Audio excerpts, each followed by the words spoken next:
এই কেকটার ওজন ছিল 3 পাউন্ড। আমি এই কেকটা একটু ফ্ল্যাট করেই বেক করেছি। আর যেহেতু এটা একটা মেয়ে বেবির জন্য, তাই আমি পিঙ্ক কালার এবং অফ হোয়াইটের মধ্যে একটা শেড রাখার চেষ্টা করেছি।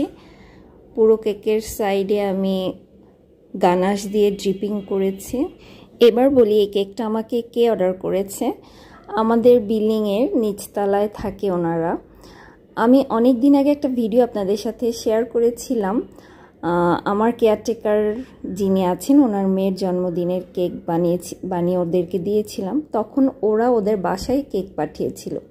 মাঝে মাঝেই ওরা দেখতো আমার বাসার গেটের সামনে ডেলিভারি ম্যান দাঁড়িয়ে আছে, কেক নিচ্ছে, কিন্তু কখনো আসলে আমার ওইভাবে ওদের বাসায় কখনো পাঠানো হয়নি।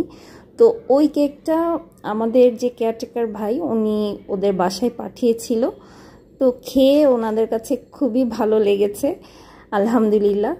তারপরে ওনাদের একটা রিলেটিভের মেয়ের জন্য ওনারা আমাকে এই কেকটা অর্ডার করে।